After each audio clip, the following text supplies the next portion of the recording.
মুজিববর্ষ ও স্বাধীনতার সুবর্ণ জয়ন্তীতে কেউ গৃহহীন থাকবে না বললেন প্রধানমন্ত্রী। যুক্তরাজ্যে অনুমোদন পেল অক্সফোর্ডের করোনা টিকা। 31st নাইটে কঠোর নিরাপত্তা নজরদারি বললেন স্বরাষ্ট্রমন্ত্রী। সৌদি প্রবাসীদের ফিরে যেতে সহায়তা করবে সরকার, প্রবাসী কল্যাণমন্ত্রীর মন্তব্য।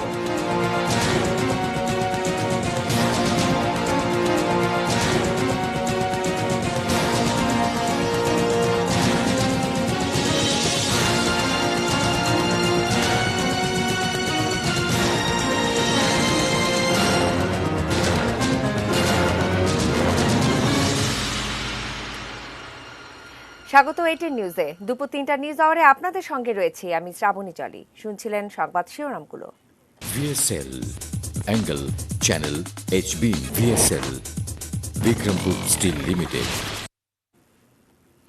ফিরে দেখা 2020 বিশ্বে বিষক্ষয়, এই বাংলা প্রবাদটির মতো বিস্ময় নিয়ে বিশ্বে নেমেছে 2020। করোনার মতো সূক্ষ্ম একটি ভাইরাস মানবের জীবন জীবিকাকে বিষময় করে তুলেছে, আবার একই সাথে প্রকৃতি শ্বাস নিয়েছে। বিশ্ব রাজনীতি অর্থনীতির ওঠানামায় মুজিব শতবর্ষে বাংলাদেশ বিস্ময়ও দেখিয়েছে। আর সব মিলিয়েই আমাদের আয়োজন বিস্ময়।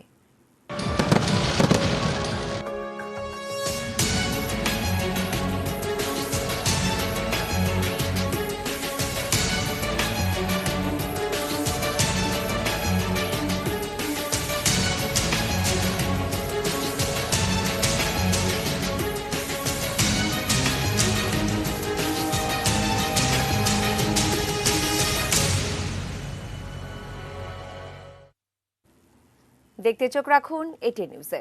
এবারে বিস্তারিত।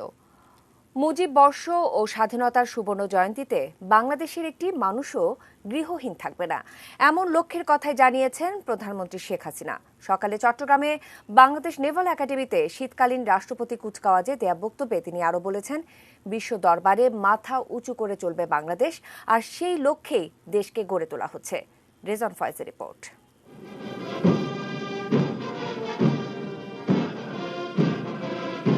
বাংলাদেশ নৌবাহিনীর মিডশিপম্যান 2018 এবং ডাইরেক্ট এন্ট্রি অফিসার 2020 ব্যাচের কোর্স সমাপনী উপলক্ষে এই রাষ্ট্রপতি কুচকাওয়াজ।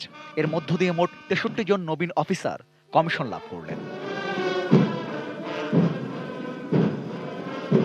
প্রধানমন্ত্রী শেখ হাসিনা ভিডিও কনফারেন্সের মাধ্যমে গণভবন থেকে সকালে চট্টগ্রামের বাংলাদেশ নেভাল একাডেমিতে হওয়া এই কুচকাওয়াজ পরিদর্শন ও সালাম গ্রহণ করেন। এ সময় ব্যাচের সেরা চৌকুশ মিডশিপম্যান হিসেবে মেহরাব হোসেন অমি সোর্ড অব অনার এবং দ্বিতীয় সেরা হিসেবে হামিদ হোসেন আদনান নৌপ্রধান স্বর্ণপদক লাভ করেন। আর ডাইরেক্ট এন্ট্রি অফিসার ব্যাচের সেরা acting sub lieutenant Faridur Rahman Khan পান বীরশ্রেষ্ঠ শহীদ রুহুল আমিন স্বর্ণপদক। প্রধানমন্ত্রী এই সময় বললেন, দেশের স্বাধীনতা ও সার্বভৌমত্ব রক্ষায় একটি যুগোপযোগী নৌবাহিনী গড়ে তুলতে কাজ করছে তার সরকার। 15ই আগস্ট জাতির পিতাকে হত্যার পর থেকে যে মুক্তিযুদ্ধের চেতনা নিয়ে বাংলাদেশ স্বাধীন হয়েছিল, সেই চেতনা থেকে অনেক দূর আমরা সরে যাই। দীর্ঘ 21 বছর পর আওয়ামী লীগ সরকার গঠন করে এবং সরকার গঠন করার পর থেকেই আমরা উদ্যোগ নিই কীভাবে আমাদের দেশটাকে অর্থনৈতিকভাবে স্বাবলম্বী করা হবে, উন্নত করা হবে। পাশাপাশি আমাদের নৌবাহিনী বা বিমান বাহিনী, আমাদের সেনাবাহিনী সহ প্রতিটি প্রতিষ্ঠানকে আমরা উন্নত সমৃদ্ধ করব। মুজিব বর্ষ ও স্বাধীনতার সুবর্ণ জয়ন্তীতে বাংলাদেশকে বিশ্ব দরবারে মর্যাদার আসনে নিয়ে যাবার প্রতিজ্ঞার কথাও এ সময় জানালেন শেখ হাসিনা। মুজিব বর্ষ এবং স্বাধীনতা সুবর্ণ জয়ন্তী, বাংলাদেশের একটি মানুষও গৃহহীন থাকবে না, প্রতিটি মানুষের ঠিকানা হবে। এটাই আমাদের লক্ষ্য, এটাই মুজিব বর্ষ পালনে আমি মনে করি সব থেকে বড় উদ্যোগ, যা আমাদের দারিদ্র্য বিমোচনে কাজ করবে, আর্থসামাজিক উন্নয়নে অবদান রাখবে। আমরা সেইভাবে কাজ করে যাচ্ছি। 2041 সালে উন্নত সমৃদ্ধ বাংলাদেশ গড়ার যে লক্ষ্য, তা পূরণে নৌবাহিনীর সদস্যদেরও কাজ করার আহ্বান জানান তিনি। 41-এ হয়তো আপনারা আরও উন্নত হবেন এবং সেই সাথে আপনারাই হবেন তখন একটু ঊর্ধ্বতন কর্মকর্তা। কাজী এদেশের 41 অর্জনের ক্ষেত্রে আপনারা সৈনিক হিসেবে কাজ করবেন, দেশকে আমরা এগিয়ে নিয়ে যাব। Rezon Foyez, ATN news, Dhaka. অন্য প্রসঙ্গ, অক্সফোর্ডে তৈরি করোনা ভাইরাসের টিকার অনুমোদন দিয়েছে যুক্তরাজ্য। প্রাণঘাতী করোনা প্রতিরোধে অক্সফোর্ড অ্যাস্ট্রাজেনেকার তৈরি এই টিকা উল্লেখযোগ্য সাফল্য বলে মনে করছে যুক্তরাজ্য সরকার। আগেই 50 লাখ নাগরিকের জন্য এই টিকার 1 কোটি ডোজ অর্ডার দিয়েছে ব্রিটিশ সরকার। খুব তাড়াতাড়ি এর প্রয়োগ শুরু করা হবে। আর যদিও মার্কিন প্রতিষ্ঠান ফাইজার ও জার্মান প্রতিষ্ঠান বায়োএনটেকের তৈরি টিকার প্রয়োগ শুরু করেছে যুক্তরাজ্য সরকার। অক্সফোর্ডের টিকা 62 থেকে 90% কার্যকর ও নিরাপদ বলে জানিয়েছে নির্মাতা প্রতিষ্ঠান অ্যাস্ট্রাজেনেকা। চলতি বছরের এপ্রিলে এই টিকার হিউম্যান ট্রায়াল শুরু হয়েছে এবং তবে এক স্বেচ্ছাসেবী অসুস্থ হয়ে পড়ায় সেপ্টেম্বরে এই টিকার ট্রায়াল সাময়িকভাবে বন্ধ হয়ে গিয়েছিল। গবেষকরা পরে জানান যে ওই অসুস্থতা টিকা সংক্রান্ত ছিল না। অন্যান্য টিকার চেয়ে অক্সফোর্ডের টিকার উৎপাদন ও সরবরাহ অনেক কম মূল্যে করা হবে। এছাড়া ফাইজার বায়োএনটেকের টিকার মতো অক্সফোর্ডের টিকা -70°C তাপমাত্রায় রাখার প্রয়োজনও পড়বে না। এটি স্বাভাবিক ফ্রিজে রেখেই ব্যবহার করা যাবে।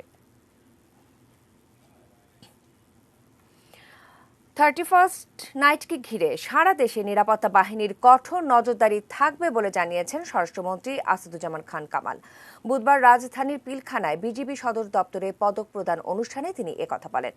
সীমান্তরক্ষী বাহিনীর বর্ডার গার্ড বাংলাদেশ বিজিবির বিভিন্ন কর্মকাণ্ডে 2020 সালের বীরত্বপূর্ণ ও কৃতিত্বপূর্ণ কাজের স্বীকৃত স্বরূপ 4টি ক্যাটাগরিতে সর্বমোট 59 জনকে পদক প্রদান করা হয়।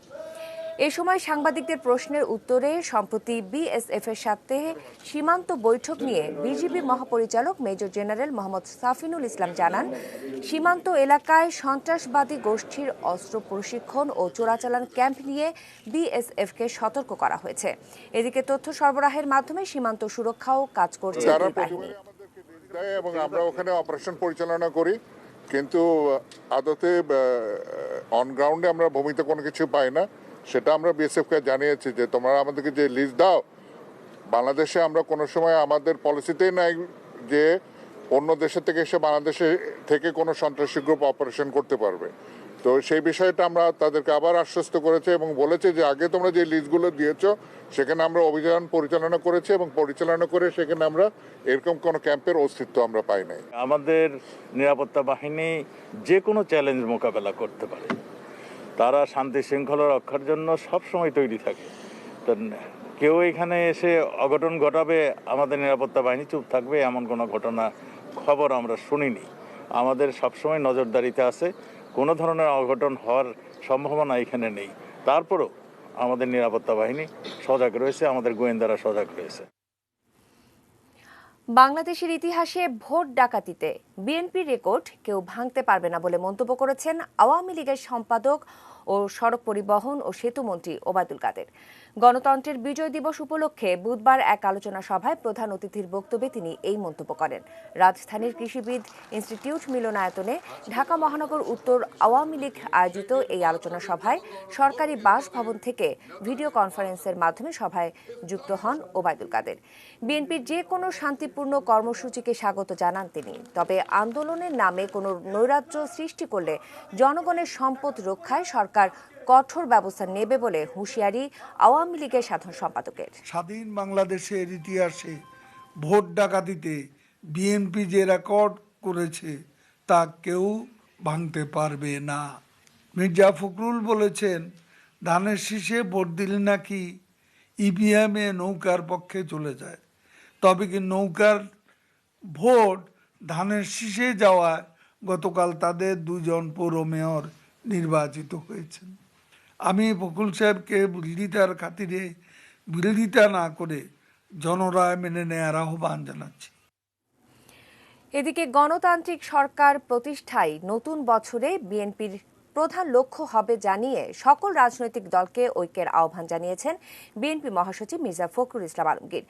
2018-র 30 ডিসেম্বর নির্বাচনের দিনকে গণতন্ত্র হত্যা দিবস হিসেবে পালনের কর্মসূচি হিসেবে জাতীয় প্রেস ক্লাবের সামনে প্রতিবাদে একথা বলেন তিনি। সেই নির্বাচনের আগের রাতেই সিল মেরে ব্যালট বাক্স ভর্তি করা হয়েছিল বলে আবারও অভিযোগ করেন মির্জা ফখরুল এবং এ কাজে নির্বাচন কমিশনের সহযোগিতা ছিল বলেও অভিযোগ তার।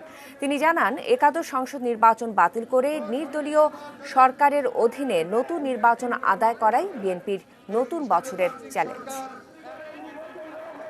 সকল রাজনৈতিক দল সকল মানুষকে আজকে ঐক্যবদ্ধ হয়ে সংগ্রামের মধ্য দিয়ে লড়াইয়ের মধ্য দিয়ে এই সরকারকে সরিয়ে সত্যিকার অর্থেই একটি নিরপেক্ষ নির্বাচনের মধ্য দিয়ে আজকে অবশ্যই একটি জনগণের সরকার প্রতিষ্ঠা করতে হবে। আসুন আমাদের সকলের একটাই সংকল্প হবে, শপথ হবে যে আমরা ঐক্যবদ্ধ হয়ে এই দানবীয় সরকার, এই স্বৈরতান্ত্রিক সরকার, একনায়কতান্ত্রিক সরকারকে সরিয়ে সত্যিকার অর্থেই জনগণের একটি সরকার আমরা প্রতিষ্ঠা করব জনগণের নির্বাচনের মধ্য দিয়ে। জানাবো দেশের আরো কিছু খবর। সৌদি আরবে সব ধরনের আন্তর্জাতিক ফ্লাইট আরো 1 সপ্তাহ বন্ধ রাখার সিদ্ধান্তে প্রায় 50,000 প্রবাসীর অনিশ্চয়তা দীর্ঘায়িত হচ্ছে। অনেকের ছুটি অথবা ভিসার মেয়াদ শেষ হয়ে যাচ্ছে, আর নতুন করে ভিসা এবং ছুটি বাড়বে কিনা এ নিয়ে অন্ধকারে বেশিরভাগ সৌদি প্রবাসী। বিস্তারিত জানবো আমরা মনিরুল ইসলাম মিন্টু রিপোর্টে। যুক্তরাজ্যে করোনা ভাইরাসের নতুন ধরন চিহ্নিত হওয়ার পর আতঙ্ক বেড়েছে বিশ্বময়। এরপর সৌদি আরব তাদের সব ফ্লাইট 1 সপ্তাহের জন্য বন্ধ ঘোষণা করে। এই নিষেধাজ্ঞা আরও 1 সপ্তাহ বেড়ে যাওয়ায় নতুন সংকটের সৃষ্টি হয়েছে। করোনায় দেশে আটকা পড়াদের একজন মুন্সিগঞ্জের মুজিবুর রহমান। প্রায় 13 বছর ধরে সৌদিতে কাজ করেন। বিমানের ফিরতি টিকিটও কনফার্ম ছিল, কিন্তু সৌদি আরবে আন্তর্জাতিক বিমান চলাচল বন্ধ থাকায় দুশ্চিন্তা বাড়ছে। এখন আবার ভিসার মেয়াদ বাড়াতে হবে, কিভাবে বাড়াবো এখন কপিলও তেমন একটা গুরুত্ব দিচ্ছে না। কবে থেকে ফ্লাইট চলতে পারে সে খবর জানতে মুজিবুর রহমানের মতো অনেকেই সৌদি এয়ারলাইন্স সহ বিভিন্ন এয়ারলাইন্স, এজেন্সি এবং প্রবাসী কল্যাণ মন্ত্রণালয়ে যোগাযোগ করছেন। ভিসা মেয়াদে পারে আমাদের শেষ হয়ে আসতেছে, তো এই জন্য আমরা মোটামুটি অনেক টেনশন আছি কি যাইতে পারবো কিনা এর মধ্যে, না হলে তো আমাদের এখন অনেক সমস্যা হবে। জটিলতার মধ্যে মানুষ হয়রানির মধ্যে পড়তেছে। আজকে মানুষ ট্রাভেলসে গেলে দেখা যাচ্ছে তারা বলতেছে এখনো আমরা পাচ্ছি না সময়, কখন যাব বা না যাব। আমাদের দেশের সরকার ওই দেশের সরকারের সাথে বৈঠক করে যাতে আমাদের প্রবাসী যারাই আছে ভাইয়ারা সবাই যাতে সুস্থভাবে যাইতে পারি। রিক্রুটিং এজেন্সিগুলো বলছে এরই মধ্যে অনেকের ভিসার মেয়াদ শেষ হয়ে গেছে। মালিকরা নতুন করে ছুটি বাড়াচ্ছে না এমন সংখ্যাও কম নয়। প্রতিদিন 1 থেকে 1,500 লোক যেত, ওই হিসাবে 1 সপ্তাহ যদি হলে 7-8 লোক যেতে পারবে না। যদি 15 দিন হয় 15-20 লোক যেতে পারবে না। যখন ফ্লাইট খুলবে তখন যেন এই ভিসা চার্জ, এক্সচেঞ্জ চার্জ, এই চার্জগুলো যেন মকুব করে দেয়। প্রবাসী কল্যাণ মন্ত্রী বলছেন সরকার পরিস্থিতি পর্যবেক্ষণ করছে। করোনায় আটকে পড়ারা যাতে পরবর্তী সময়ে সৌদি আরবে ফিরতে পারে সে উদ্যোগ নেওয়া হবে। ভিসা সংক্রান্ত ব্যাপার এটা কিন্তু ফরেন মিনিস্ট্রির ব্যাপার, এটা কূটনৈতিক ব্যাপার। বাট ফরেন মিনিস্ট্রি আমাদের কিন্তু খুব পজিটিভ এই প্রবাসীদের ব্যাপার নিয়ে। গতবারের মতন এটাও ইনশাল্লাহ আমরা একটা সমাধান বাইর করব, যাতে আমাদের প্রবাসী ভাইদের জন্য অসুবিধা না হয়। Monirul Islam Mintu, ATN news, Dhaka. এবারে আমাদের বিশেষ আয়োজন বিস্ময়।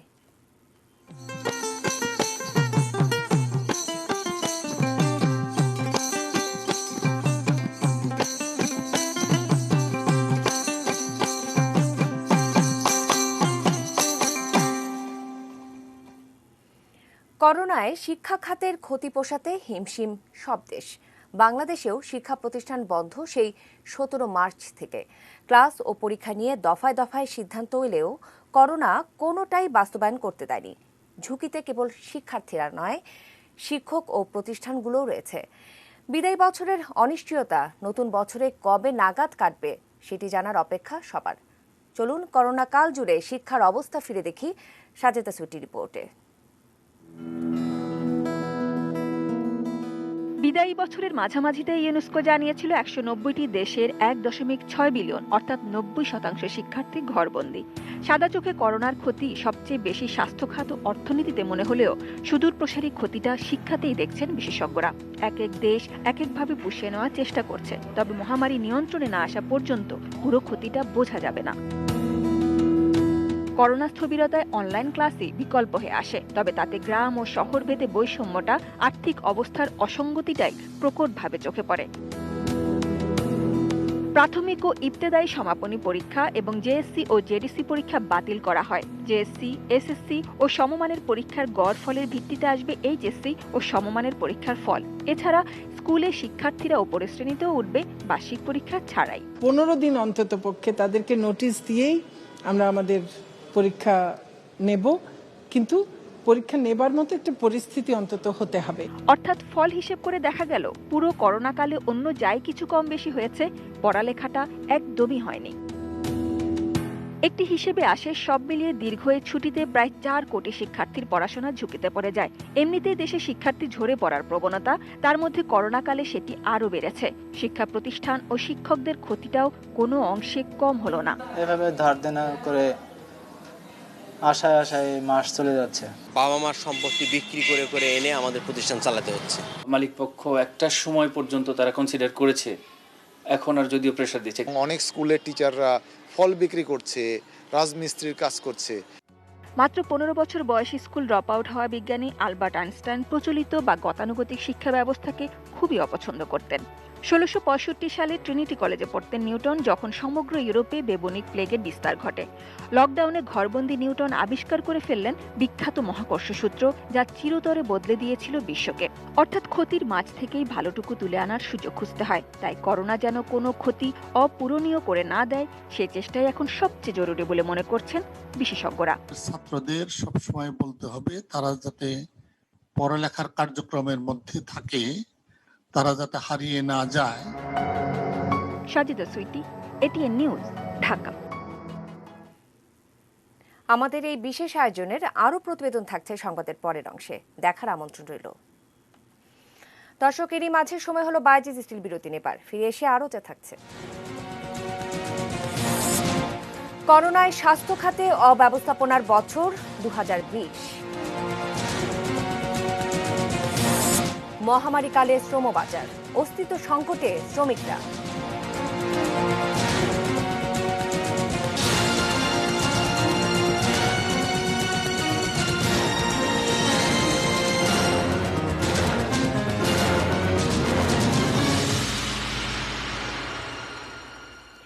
জানাবো সারা দেশে ঘটে যাওয়া দুর্ঘটনার খবর। সিলেটের গোপালগঞ্জে মাইক্রোবাসের সিলিন্ডার বিস্ফোরণে এক শিশু সহ নিহত হয়েছেন 4 জন। বুধবার ভোর 5টার দিকে উপজেলার ফুলবাড়ী ইউনিয়নের সিলেট জকিগঞ্জ সড়কের মোল্লা গ্রামে এই দুর্ঘটনাটি ঘটে। পুলিশ জানায়, বুধবার ভোরে রাস্তার পাশে দাঁড়িয়ে থাকা সিমেন্ট বোঝাই একটি ট্রাককে দ্রুত গতির একটি মাইক্রোবাস পেছনে থেকে ধাক্কা দেয়। এতে মাইক্রোবাসের গ্যাস সিলিন্ডার বিস্ফোরিত হয়ে আগুন ধরে যায়। এতে ঘটনাস্থলেই মাইক্রোবাস চালক সহ নিহত হয় 3 জন। হাসপাতালে নেয়ার পর মারা যায় এক শিশু।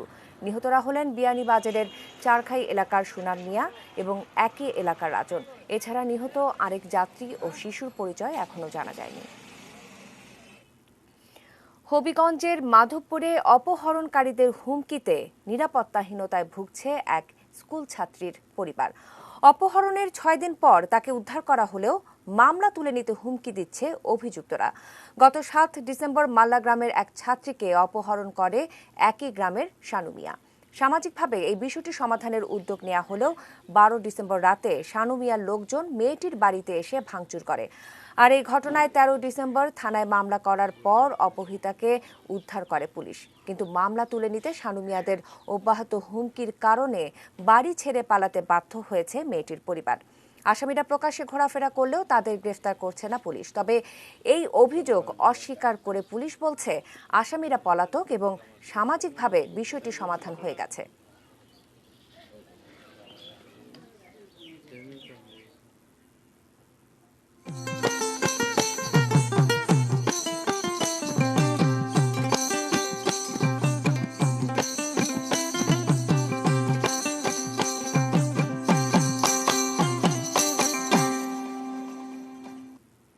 ফিরছি আমাদের বিশেষ আয়োজনে।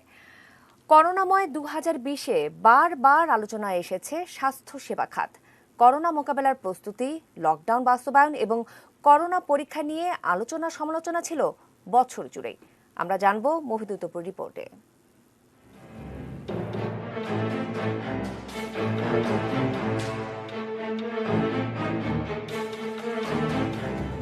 দেশে প্রথম করোনা আক্রান্ত রোগী শনাক্ত হয়েছিল মার্চের 8 তারিখ। সংক্ষিপ্ত এবং স্থগিত হয় মুজিব বর্ষের অনুষ্ঠানমালা। 18 মার্চ থেকে বন্ধ ঘোষণা করা হয় দেশের সব শিক্ষা প্রতিষ্ঠান। মার্চের শেষ সপ্তাহে শুরু হয় অঘোষিত লকডাউন। দেশে করোনা ভাইরাস ছড়িয়ে পড়ার জন্য দায়ী করা হয় বিদেশ ফেরত যাত্রীদের। বিমানবন্দর থেকে সরাসরি কোয়ারেন্টিনে না পাঠানোয় সমালোচনা শুরু হয় ব্যবস্থাপনা নিয়ে। আবার সরকারি কোয়ারেন্টিন অবকাঠামো নিয়েও সমালোচনার ঝড় বয়ে যায়।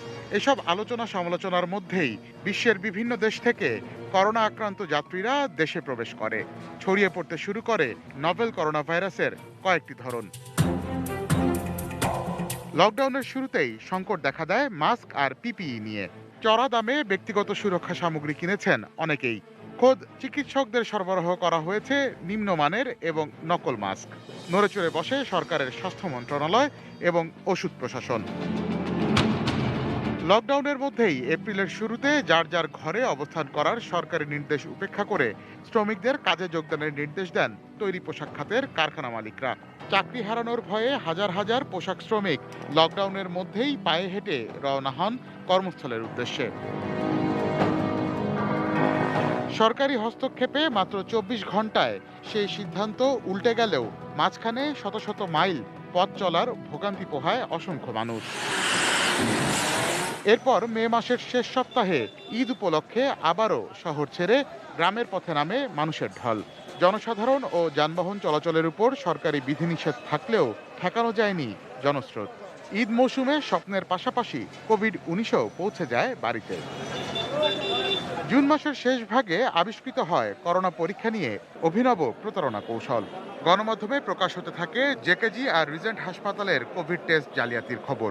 প্রচারের আলোয় আসে ডাক্তার সাবরিনা আর মোহাম্মদ শাহেদের নাম আর তাদের নানা কুকীর্তি।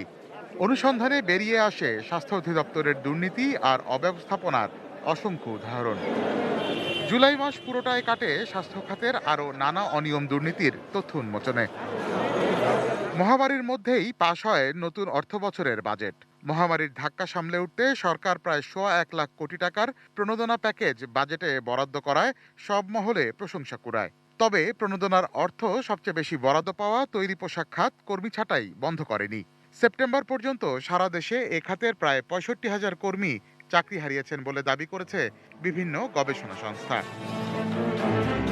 সারা বছর ধরেই মানুষকে মাস্ক পরার অনুরোধ জানিয়ে কাজ না হওয়ায় বছরের শেষ ভাগে জেল জরিমানা করা শুরু করেছে সরকারের মাঠ প্রশাসন। তারপরও খুব একটা সচেতন হয়নি মানুষ। থুতনি, গলায়, কানে কিংবা পকেটে মাস্ক ঝুলিয়ে সব আইনকেই বুড়ো আঙুল দেখিয়ে চলেছে সাধারণ মানুষ। Mofidul Topu, ATN news, Dhaka. বছরের প্রথম 3 মাস সব ঠিকঠাক, এরপরই পাল্টানোর সময়ে দেশের শ্রমবাজার। মহামারী কালে দেশের মানুষের জীবিকার টানাপোড়েন একসাথে তুলে এনেছেন সাদাত হাবিবি সেতু।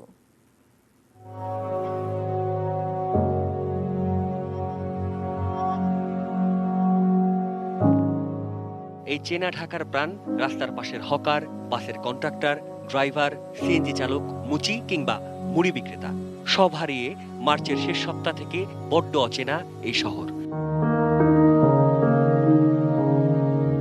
আন্তর্জাতিক শ্রম সংস্থা আইএলও আগেই পূর্বাভাস দিয়েছিল করোনায় অন্তত 19.5 কোটি মানুষ চাকরি হারাবেন, যার মধ্যে 12.5 কোটি মানুষের বসবাস এশিয়া আর প্রশান্ত মহাসাগরীয় দেশগুলোতে। মহামারীর ক্ষতটা কত গভীরে বাংলাদেশ প্রথম তা টের পায় এপ্রিলে, যখন একের পর এক ওয়ার্ক অর্ডার হারাতে শুরু করে তৈরি পোশাক খাত, যাদের ঘামেই দেশের 85% বেশি রপ্তানি আয়। শ্রমিক পরিচয়টা টিকিয়ে রাখতে এভাবেই তাদের রোজার ঈদের পরে ঢাকায় আসা।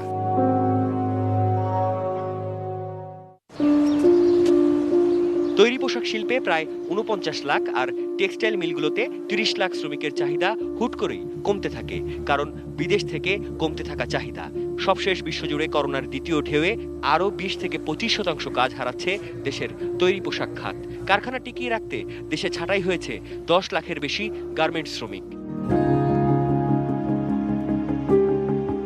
নির্মাণ খাতে 2018 সালে প্রায় 37 লাখ শ্রমিকের চাহিদা ছিল। 2019-এও বাড়ছিল এই চাহিদা।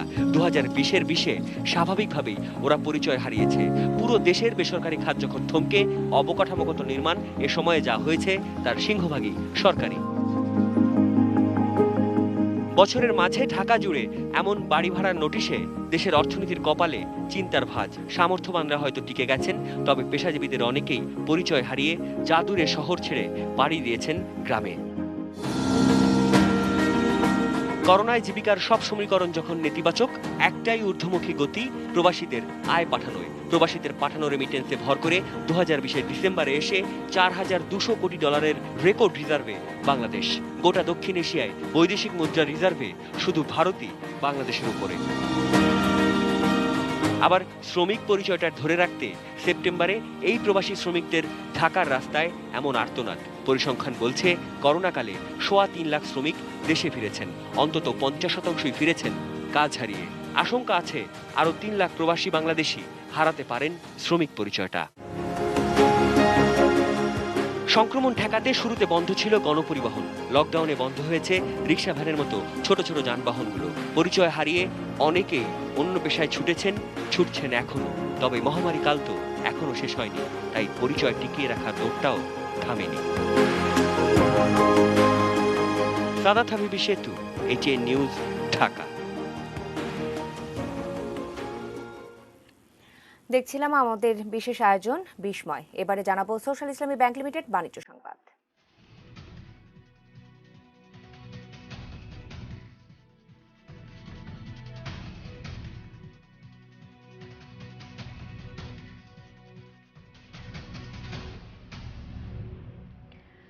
এয়ার এশিয়া ইন্ডিয়ার প্রায় 84% চলে এসেছে টাটা গোষ্ঠীর হাতে। মঙ্গলবার টাটার এক বিবৃতিতে বলা হয়, এয়ার এশিয়া ইন্ডিয়ায় তাদের শেয়ার এখন 51 থেকে বেড়ে 84%। এই জন্য টাটাকে গুনতে হয়েছে $38 মিলিয়ন।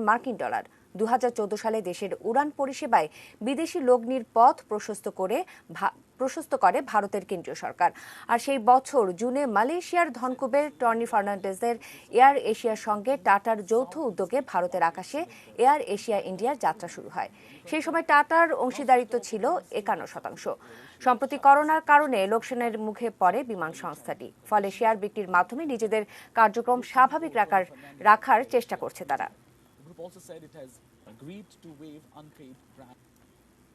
জানাবো মেটাল প্রেজেন্স কৃষি সংবাদ, সুজলা সুফলা।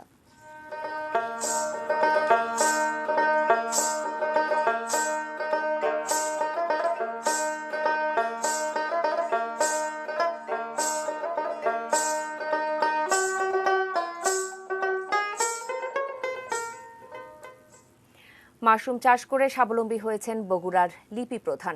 তার মাসিক আয় এখন 20 থেকে 25 হাজার টাকা। কৃষি সম্প্রসারণ অধিদপ্তরের হর্টিকালচার সেন্টারের সহযোগিতায় 15 বছর আগে মাশরুম চাষ শুরু করেন লিপি। তিনি জানান, সূর্যের আলোকে আড়াল করে একটু স্যাঁতসেঁতে জায়গায় সার কিংবা কীটনাশক ছাড়াই মাশরুম চাষ করা যায়। দুবেলা শুধু পানি স্প্রে করলেই 10 থেকে 15 দিন পর বীজ থেকে অঙ্কুর বের হতে শুরু করে। প্রতি কেজি মাশরুমের পাইকারি দাম 300 টাকা। আর সামান্য পুঁজিতে লাভ বেশি বলে মাশরুম চাষে এগিয়ে আসতে গৃহিণীদের প্রতি আহ্বান জানিয়েছেন তিনি।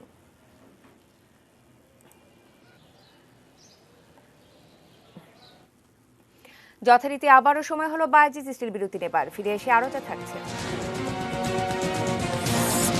যুক্তরাজ্যের করোনা পরিস্থিতি উদ্বেগজনক, স্বাস্থ্যমন্ত্রীর উদ্বেগ।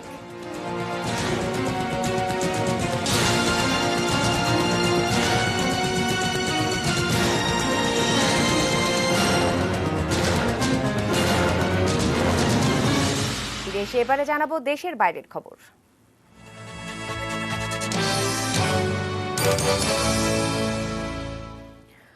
চরম উদ্বেগজনক হয়ে দাঁড়িয়েছে যুক্তরাজ্যের করোনা পরিস্থিতি। এক টুইট বার্তায় একথা জানিয়েছেন দেশটির স্বাস্থ্যমন্ত্রী ম্যাট হ্যানকক। সংক্রমণ বেড়ে যাওয়ায় প্রচণ্ড চাপের মধ্যে আছে দেশটির জাতীয় স্বাস্থ্য সেবা সংস্থা।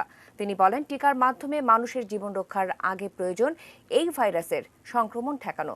যুক্তরাজ্যের করোনা পরিস্থিতি ভয়াবহ আকার ধারণ করেছে বলে জানিয়েছেন সেই দেশের শীর্ষস্থানীয় একজন স্বাস্থ্য বিশেষজ্ঞ। নতুন ধরনের করোনা ভাইরাস দেখা দেয়ায় পরিস্থিতি এত খারাপ আকার ধারণ করেছে যে মঙ্গলবার যুক্তরাজ্যে 53,135 করোনা রোগী শনাক্ত হয়েছেন। আর যুক্তরাজ্যে করোনায় এই পর্যন্ত মৃত্যু 71,567 ও আক্রান্তের সংখ্যা 23,82,865।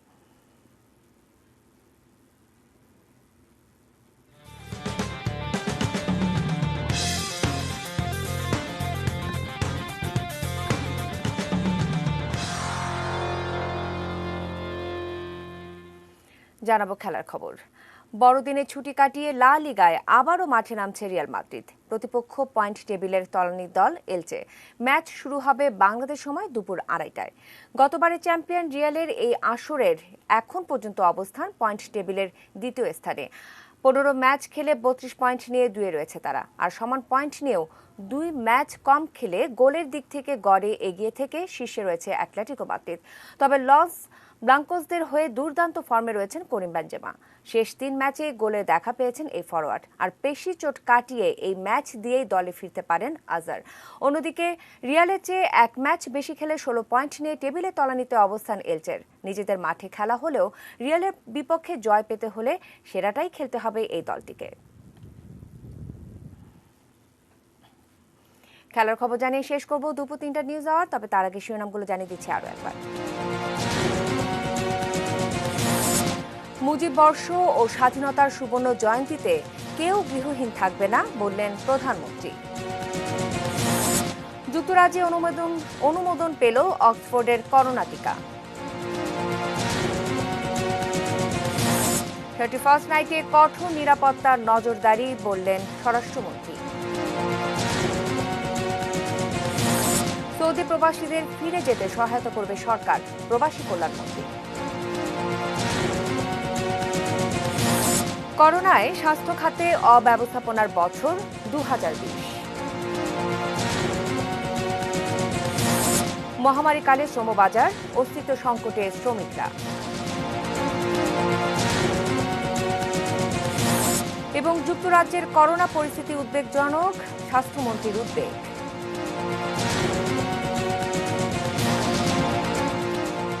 এই ছিল দুপুর 3টা নিউজ আওয়ার। সঙ্গে থাকুন, দেখতে থাকুন এটিএন নিউজ। আর এটিএন নিউজের ব্রেকিং নিউজ আপনার মোবাইলে পেতে টাইপ করুন SPARTSN এবং পাঠিয়ে দিন 5959 এই নম্বরে। ধন্যবাদ।